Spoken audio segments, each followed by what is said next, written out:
Stock market में रोज नई कंपनियां नए ऑर्डर और कॉन्ट्रैक्ट हासिल कर रही है। पर सवाल यह है, इन खबरों में से आपके पोर्टफोलियो के लिए असली वेल्थ मल्टीबैगर कौन है? आज के इस वीडियो में हम लाए हैं 15 शानदार कंपनियों की ऐसी अपडेट जो उनके बिजनेस को नई ऊंचाइयों पर ले जा सकती है। कोई एआई में बड़ा कदम उठा रहा है, कोई डिफेंस से लेकर रिन्यूएबल एनर्जी तक ये नए कॉन्ट्रैक्ट बटोर रहे हैं। अगर आप छोटे और मिड कैप कंपनियों की ऑर्डर बुक से पैसा बनाने की सोच रहे हैं तो ये वीडियो आपके लिए गेम चेंजर हो सकता है साथियों। वीडियो को अंत तक जरूर देखिए क्योंकि हो सकता है अगला मल्टीबैगर यहीं से निकल कर आए। और यह इसका पहला पार्ट है। इसका दूसरा पार्ट सुबह 8 बजे तक अपलोड करूंगा साथियों। और ये मेरी प्लेलिस्ट है, आप एक बार इसको जाकर देख सकते हैं। और हमारे शेयरों में जिन जिन की रिपोर्ट आपको बताई उनका क्या परफॉर्मेंस है, एक बार ये जरूर देखिए साथियों। सबसे पहले डिस्क्लेमर, यह वीडियो केवल शैक्षणिक उद्देश्य से है। मैं सेबी रजिस्टर्ड निवेश सलाहकार नहीं हूँ, इसलिए निवेश से पहले अपनी रिसर्च और वित्तीय सलाहकार से राय दोनों जरूर करें साथियों। पहली खबर है पारस डिफेंस और स्पेस टेक्नोलॉजी की तरफ से। भारत की अग्रणी डिफेंस और स्पेस इंजीनियरिंग कंपनी जो ऑप्टिकल्स, इमेजिंग, इलेक्ट्रॉनिक वारफेयर और एरोस्पेस सिस्टम बनाती है। हाल ही में इसने जर्मनी की कंपनी HPS GmbH के साथ एक टीमिंग एग्रीमेंट साइन किया है जिससे स्पेस मिशन टेक्नोलॉजी को भारत में विकसित किया जाएगा। यह कंपनी DRDO, इसरो और हाल जैसी सरकारी एजेंसियों के लिए कार्य करती है। यह साझेदारी कंपनी को यूरोपीय मार्केट में भी प्रवेश दिला सकती है साथियों। आप इसके स्टॉक के जो परफॉर्मेंस है उसको भी देख सकते हैं कि 5 साल में कितना, 1 साल में कितना।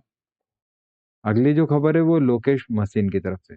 भारत की प्रमुख मशीन टूल्स निर्माण कंपनी जो ऑटोमोटिव इंजीनियरिंग इंडस्ट्री के लिए पार्ट्स और मशीनिंग सॉल्यूशन देती है। इसका मुख्यालय हैदराबाद में है और क्लाइंट्स टाटा मोटर्स, अशोक लीलैंड और महिंद्रा जैसे नाम शामिल है। हाल ही में कंपनी ने 17.68 करोड़ का नया ऑर्डर प्राप्त किया है जिससे उत्पादन क्षमता और बिजनेस स्केल दोनों में इजाफा होगा साथियों। कंपनी भारत के अलावा विदेशी बाजारों में भी विस्तार कर रही है साथियों। और आप इसका परफॉर्मेंस देख सकते हैं, 5 साल में तो इसने मल्टीबैगर 874% का रिटर्न दिया है साथियों। अगली एक पेनी स्टॉक है सेल्फ टेक्नोलॉजी।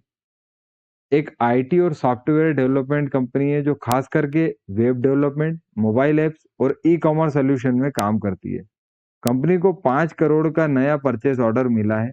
इसका कार्यालय इंदौर में है और यह MSME सेक्टर, एजुकेशन, हेल्थ और लॉजिस्टिक इंडस्ट्री के लिए सेवाएं प्रदान करती है। आने वाले समय में सिर्फ क्लाउड बेस्ड AI प्रोडक्ट पर काम करने की योजना बना रही है साथियों। अभी तक कोई इसने रिटर्न नहीं दिया, केवल लंबे समय के जो निवेशक है उनको ही इसमें थोड़ा बहुत फायदा हुआ है साथियों। अगली खबर है क्रिस्टल इंटीग्रेटेड सर्विस की तरफ से।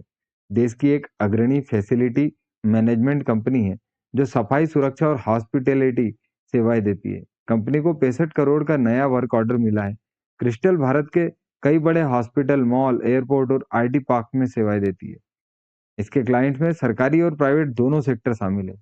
कंपनी का फोकस अब स्मार्ट बिल्डिंग और ग्रीन क्लीनिंग सॉल्यूशन की तरफ है साथियों। अगली खबर है HG इंफ्रा। ये जो है ये इंफ्रास्ट्रक्चर प्रोजेक्ट में कार्यरत एक लीडिंग कंपनी है जो खासकर हाईवे, ब्रिज और रेलवे प्रोजेक्ट में माहिर है। कंपनी को मिलिट्री इंजीनियरिंग सर्विस से LOA मिला है जिससे डिफेंस सेक्टर में इसकी मौजूदगी मजबूत होगी। HG इंफ्रा ने पूरे भारत में प्रोजेक्ट्स किए हैं जैसे राजस्थान, गुजरात, यूपी और महाराष्ट्र। कंपनी का लक्ष्य अब स्मार्ट सिटी और रेलवे इलेक्ट्रिफिकेशन में विस्तार करना है साथियों। और इसका जो कैपेसिटी बूस्टअप किया है इसने पिछले साल में, वो आप एक बार इसकी वेबसाइट पर भी जाकर देख सकते हैं साथियों। अगली खबर है कल्याणी कास्ट टेक की तरफ से। ये एक मेटल कास्टिंग और इंजीनियरिंग कंपनी है जो ऑटो, रेलवे और डिफेंस सेक्टर के लिए कास्ट कंपोनेंट बनाती है। कंपनी को हाल ही में national centre for polar and ocean research से ऑर्डर प्राप्त हुआ। यह कंपनी पुणे बेस्ड है और इसके उत्पाद भारत के साथ साथ एक्सपोर्ट मार्केट में भी सप्लाई होते हैं। कंपनी नई मशीनिंग यूनिट और तकनीकी उन्नयन की योजना पर भी कार्य कर रही है। अगली खबर जो है ये एक सरकारी कंपनी है साथियों। 90% तो इसमें प्रमोटर या भारत सरकार ही है। आईटीआई मुख्यतः दूरसंचार और नेटवर्किंग समाधान प्रदान करती है। अब कंपनी यूपी में एक एआई और बिग डाटा एनालिटिक्स आधारित पायलट प्रोजेक्ट लॉन्च करने जा रही है। यह कदम डिजिटल इंडिया और स्मार्ट गवर्नेंस को बढ़ावा देगी। आईटीआई का लक्ष्य है सरकारी और निजी क्षेत्रों को डिजिटल ट्रांसफॉर्मेशन में सहयोग देना। इसके बड़े क्लाइंट में बीएसएनएल, एमटीएनएल और रक्षा मंत्रालय दोनों शामिल है साथियों। अगली खबर ये एस्ट्रो माइक्रोवेव प्रोडक्ट की तरफ से। साथियों, यदि आपको याद हो तो मेरा पहला वीडियो ही आज डिफेंस सेक्टर पे था। कुछ तकनीकी त्रुटि के कारण वो 12 बजे अपलोड हुआ। आप देख सकते हैं 5% की बढ़ोतरी हुई है इस शेयर में, जबकि पूरा स्टॉक मार्केट गिरा था। और क्या ये खबर सबसे पहले आपको हमने दी थी? एक बार कमेंट करके जरूर बताएं साथियों। अस्त्रा माइक्रोवेव भारत की अग्रणी आरएफ और microwave based defence technology company है। इसने हाल ही में 135 करोड़ का नया ऑर्डर हासिल किया और कंपनी इसरो, डीआरडीओ और हाल जैसे संस्थाओं को अत्याधुनिक रक्षा उपकरण प्रदान करती है।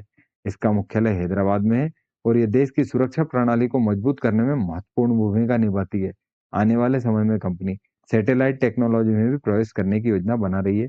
साथ ही आप मेरे सुबह के वीडियो को एक बार फिर से देख सकते हैं साथियों, जिसमें मैंने इसकी डिटेल आपको दी थी साथियों।